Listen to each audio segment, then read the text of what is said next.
Hi guys, black is here. And I was thinking about this the other night, and I was wondering, when I say black is here, am I running white people away from my channel? You know, does the word black bothers you all? Do I need to change my name? Do I need to stop saying black is here? Do I need to just say F-165 is here? Because that is my name.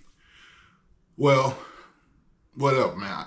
I'm sorry, you're just gonna have to deal with it. I like saying black is here. If you don't know, if you're new to my channel, my original name was Black Eric D. Nice. And it doesn't have anything to do with me trying to be pro-black. It was just, I wanted to say Eric D. Nice, but Eric D. Nice was taken. So I put Black Eric D. Nice. And that's how I got it. Well, YouTube for some no, that's a lie. I changed it to F-165 because to me, Black Eric D. Nice was too hard to remember, and I figured F-165 would be easier. Anywho, enough of that. I'm talking about Google, okay? My recent video, I was giving you guys an update on my 2007 Mercedes that I bought at an auction for $800. And I was talking about how it gets, well, my last fill up, it got 21.5 mpg mixed driving. Now, my 2004 Volkswagen Golf GLS, I always forget to say that, I also paid $800 for it. About 4 years ago. Bought it at an auction. It gets 23.5 miles to the gallon. So you're thinking, damn, there's not much difference. I mean, you got one car that weighs 3,200 pounds. It's got a 2-liter 4-cylinder, 115 horsepower, and it gets 23.5 mpg. And then this Mercedes that weighs 3,700, well, just under 3,700 pounds, and it's got 268 horsepower, and it gets 21.5 mpg mixed driving. How is that possible?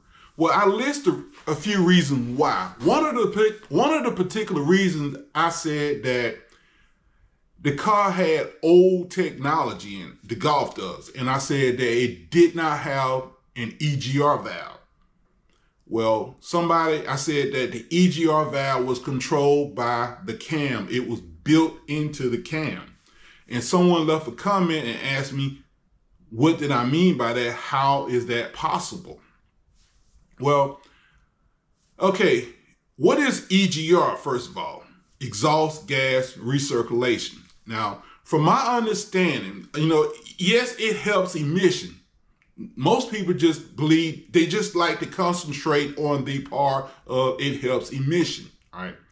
They won't mention the part about it actually helps fuel economy also.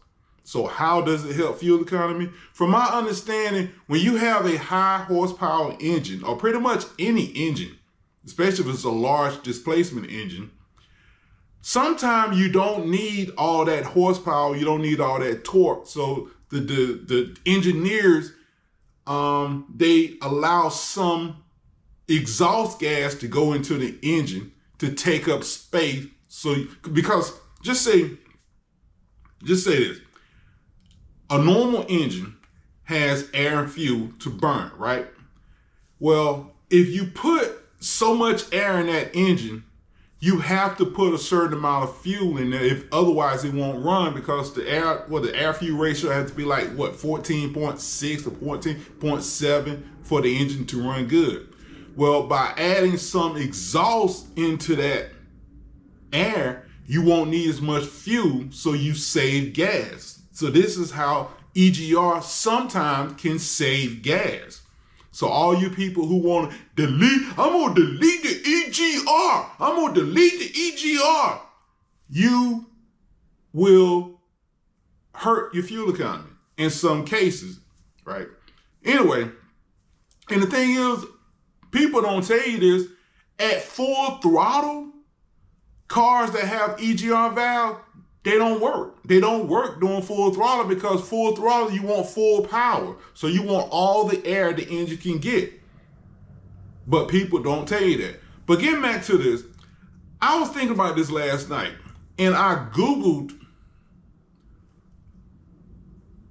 does a 2004 Volkswagen Golf 2.0 have an EGR valve? And Google said, yes, all cars have EGR valves. And I'm like, my Golf does not have an EGR valve. Then I decided I have a 2004 Trailblazer. No, I didn't buy it for $800. I bought it for like just under $9,000. Woo! Back in 2008, I just say that, make it a lot easier. 2008, I paid like $9,000 for this thing. My 2004 Golf does not have an EGR valve. I Googled that. 2004, did I say Golf? I meant 2004 Trailblazer. So I Googled 2004 Trailblazer. And I asked Google, does it have an EGR valve? And it said the same thing. Yes, every car has an EGR valve. I'm like, my Trailblazer does not have an EGR valve.